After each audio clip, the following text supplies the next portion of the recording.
Hi, I'm Madison. My sister once called me a nobody in front of everyone, then froze when her fiancé asked about my $7 million investment. She laughed, sipped wine, and introduced me as the mysterious one who journals too much. 10 minutes later, her world cracked when he said, "Wait, you're the Margaret Doyle Trust?" I didn't flinch. I didn't gloat. I just said, "Now you know." She used charm to climb. I used silence to build.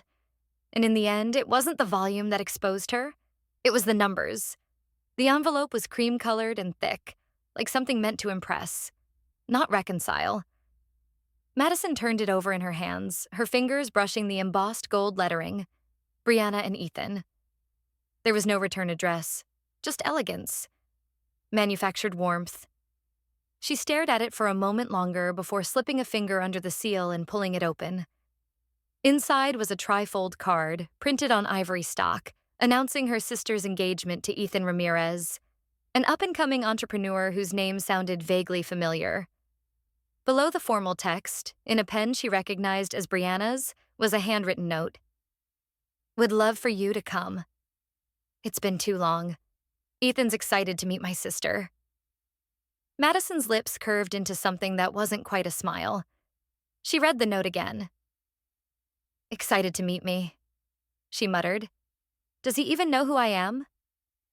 The last time she'd seen any of them, had been 2 years ago, at their cousin Harper's wedding. Brianna had raised a toast, describing her rock-bottom year and how she had clawed her way back, never once mentioning that Madison had covered her rent, erased her debt, and bailed her out of a lawsuit. When Madison stood to leave early that night, no one asked why. The golden light spilling through the apartment windows stretched across the minimalist furnishings, casting long, somber shadows. It was late April, and Raleigh was just warming to spring. Her apartment, all cool concrete and muted tones, felt colder than usual. She stared at the card, wondering whether this was an olive branch or a stunt. A knock on the door snapped her out of the spiral. Nora breezed in without waiting for an answer, a paper bag of Thai food in one hand and a bottle of wine in the other. She took one look at Madison's face and dropped both on the counter. "What now? Someone die or worse? Text you Happy Monday?" Madison held up the invitation. Nora snatched it, read the contents, and rolled her eyes. "Let me guess. She wants to play family again now that she's getting a ring. What's next? Matching bridesmaid dresses?" She added a note, Madison said. Nora read it and let out a bitter laugh. "Ethan's excited to meet my sister? Does she think you're a damn ghost?" Madison didn't answer. Her gaze drifted toward the bookshelf, where a sleek black laptop sat charging. She thought about the time Brianna had stolen her emergency fund, $10,000 gone overnight, and lied about it to their parents, claiming Madison had offered it. That lie had cost her more than money. It had redefined her role in the family. Nora leaned against the counter. "So, what are you going to do?" Madison crossed the room, sat at her desk, and opened the laptop. With a few clicks, an encrypted folder blinked to life on the screen. Its title, Margaret Doyle Trust, her late aunt's legacy, her secret, the one thing they couldn't touch. Nora noticed it but said nothing. "You always let them tell your story," she said quietly. "Maybe it's time you walked back into the room on your own terms." Madison opened her email. Her fingers hovered over the keyboard. She typed, "Thank you for the invitation. I'll be there." No emotion, no flourish, just fact. The reply came within minutes. "Yay. Can't wait. Wear something bright. Ethan thinks you're super mysterious. No one told me where to sit. I figured that meant anywhere, except where they wanted to be seen." The garden shimmered with curated elegance, white tables, pastel banners, and just enough jazz to feel expensive. My mother saw me, smiled like a hostess, then vanished into polite conversations. A server pointed me to a table near the drink station, strategically out of sight. I sat down, alone, just like 3 Christmases ago when Brianna mocked me for gifting books. Her voice still echoed, Madison thinks kids should read Nietzsche before they crawl. From a floral-draped stage, Brianna sparkled in pink. She thanked everyone, her rocks, her mentors, carefully skipping my name. I sipped lemonade. It tasted like sugar and varnish. Later, as guests mingled, Brianna floated over with Ethan in tow. She gestured to me. This is my sister, the quiet one. Kind of invisible, but wise. Ethan lingered. Mind if I sit? His curiosity was genuine. I tend to live quietly, I said. That way people can't rewrite my story. He smiled. We spoke, briefly, easily.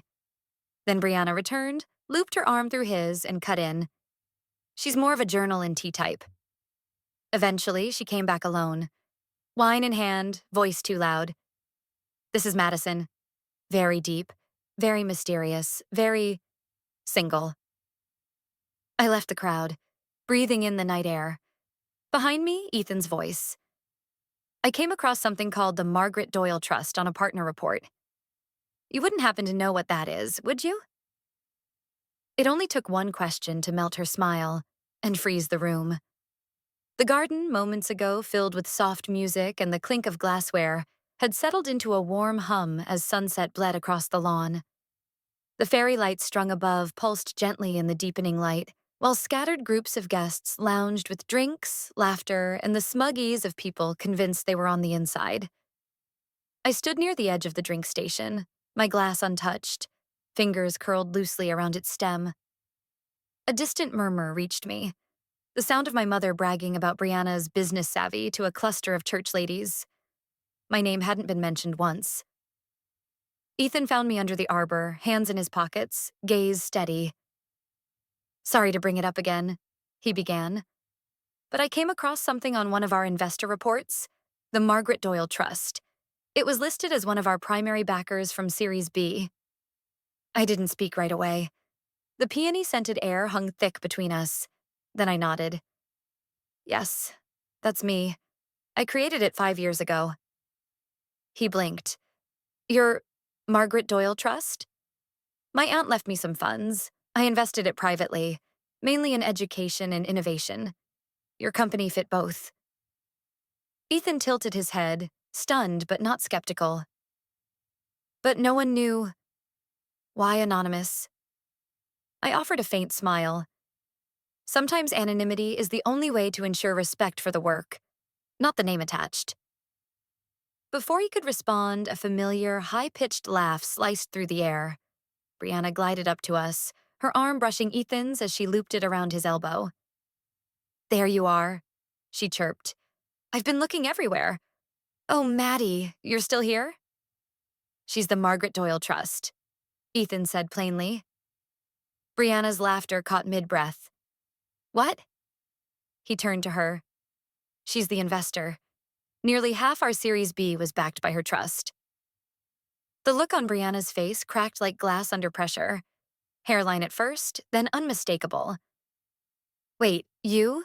She said, voice higher than usual. Are you serious? You once said I was a nobody, I replied calmly. I figured I'd let numbers speak. The moment landed like thunder. A fork hit a plate somewhere to our right. Conversations stuttered. From the seating area, Leah raised her eyebrows so high they nearly vanished into her bangs.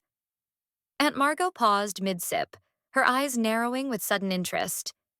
Even the saxophonist stumbled over a note. I stood still, my hands loose at my sides. Brianna's face was moving through the spectrum. Disbelief, then denial, and now barely masked panic. You're saying you've been investing in Ethan's company this whole time? Without telling anyone? Ethan turned slowly toward her. You never told me your sister was behind half our funding. I didn't know, Brianna insisted. How would I have? Why would she even? She didn't need to explain herself, he said quietly. You never asked. Brianna's mouth opened, then closed. Her shoulders drew back like she was trying to regain posture, dignity, something. but her fingers clutched the stem of her wine glass too tightly. She wasn't regaining control. She was drowning in the absence of it. And for the first time that evening, eyes were on me.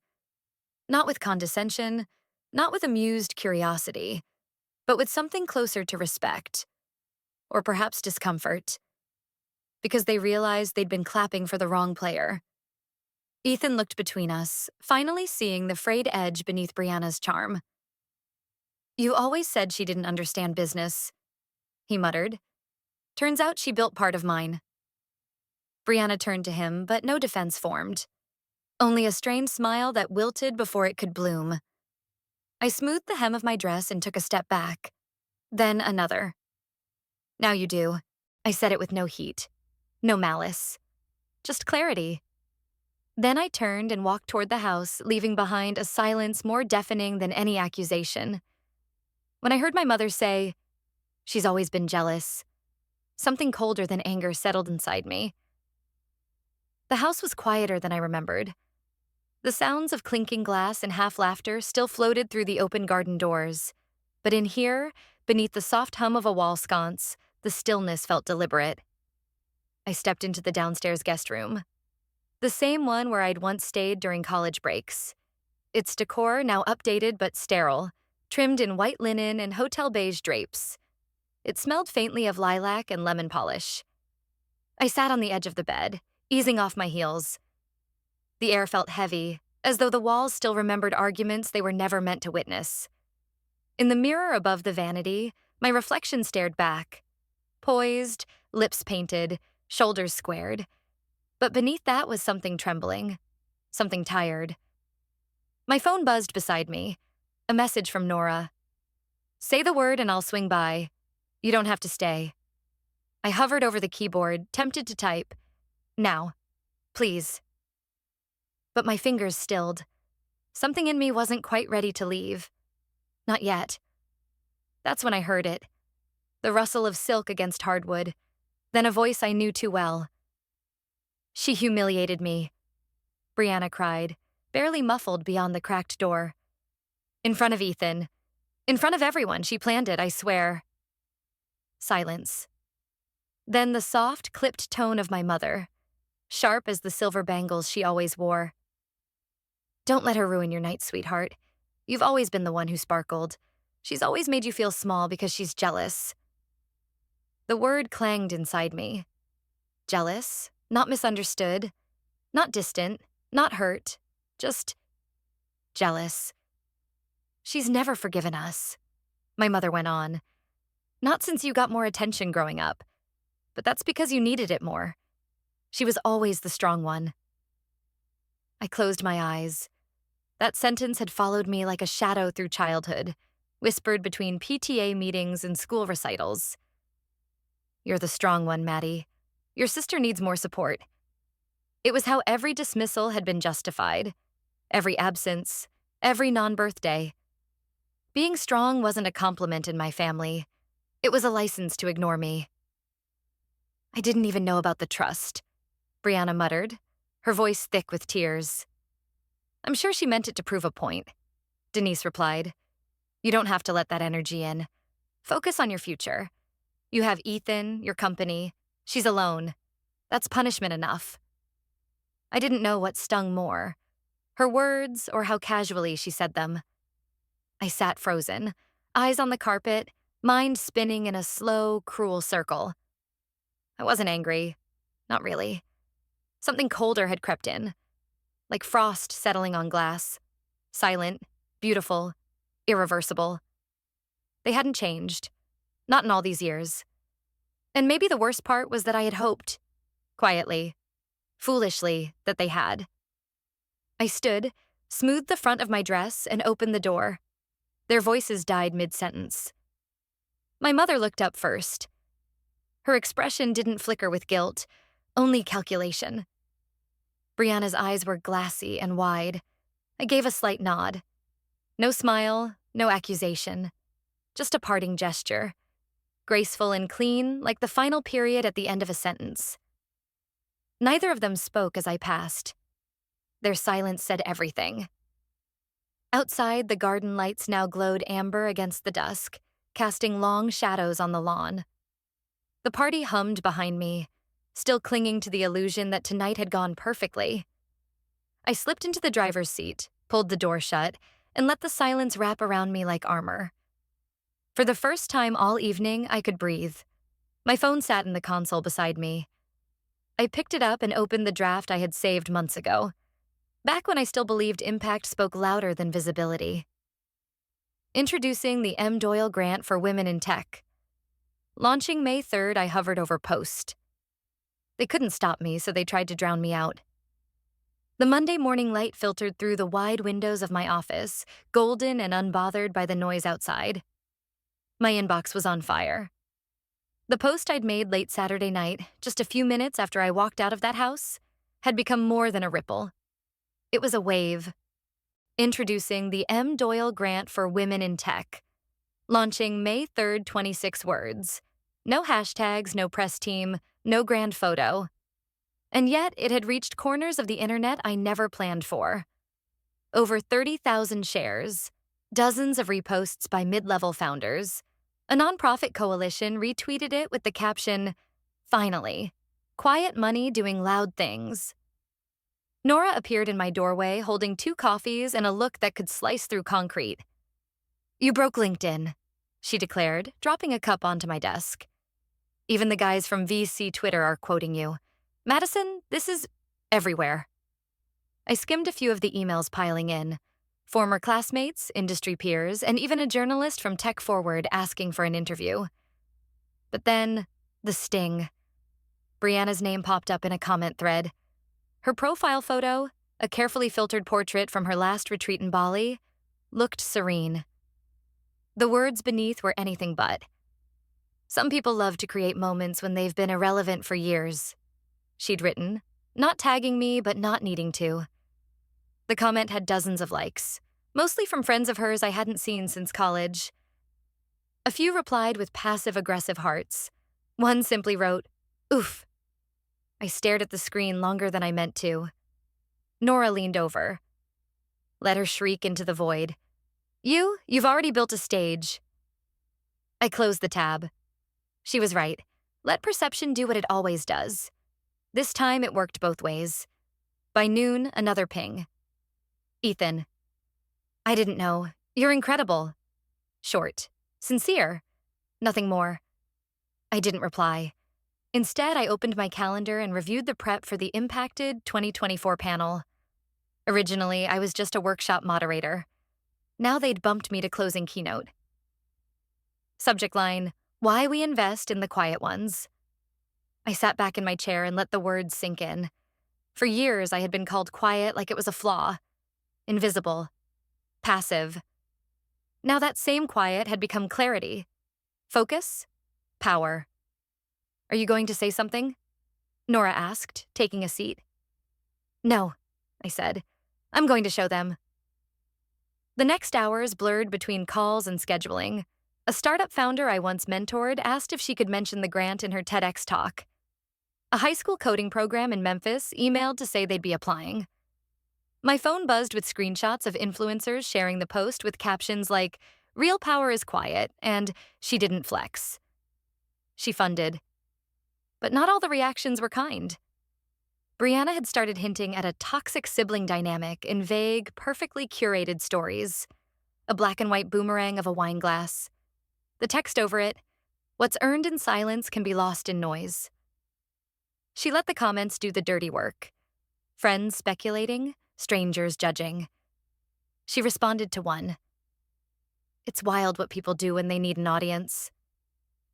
Nora sent me a screenshot with a single caption. "Girl, please." I didn't engage. But I remembered something Brianna once told me in a moment of startling honesty during college.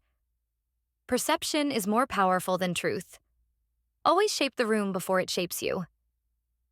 This time, I let her rule of perception work in my favor. The next morning, I finalized my slides for the keynote. I opened with a photograph of a young woman, head down, soldering hardware in a tiny co-working space. One of the first recipients of the grant, then another, a refugee coding mentor in Oregon.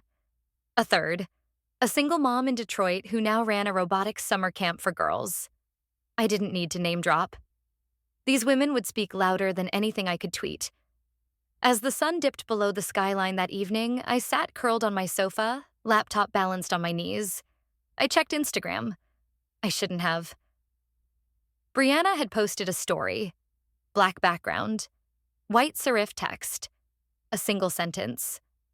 Some masks are made of money. She tagged our parents. I stared at it, the edges of the words glowing like embers. For a moment, I expected the familiar burn to rise. Hurt, guilt, doubt. But nothing came. I turned off the screen, not because it hurt, but because it didn't. They called me a nobody until I walked on stage and said nothing, and the room stood still. The lights at the Charlotte Convention Center were bright. Too bright. Almost theatrical. I stood behind the thick black curtain, a clipboard in one hand and silence in the other. My name had just been called. A low hum of applause filled the air, polite but curious. I stepped forward, heels steady on the stage floor, dress crisp and simple. The room was full. Industry leaders, journalists, educators, founders, and somewhere among them near the back sat Ethan. I didn't look for him. I didn't need to. I walked to the center of the stage and paused. No slides, no notes. For 3 seconds, I said nothing. And in those seconds, the room quieted. The light changed.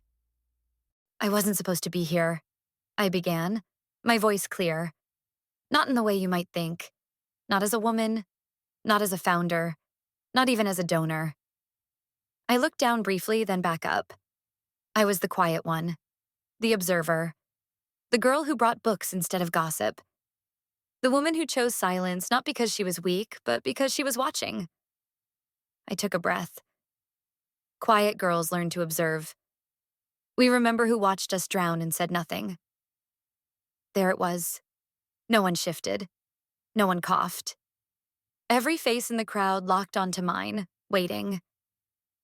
I created the M. Doyle grant not to prove anything, but to build what I couldn't find when I was 22 and full of ideas no one wanted to hear.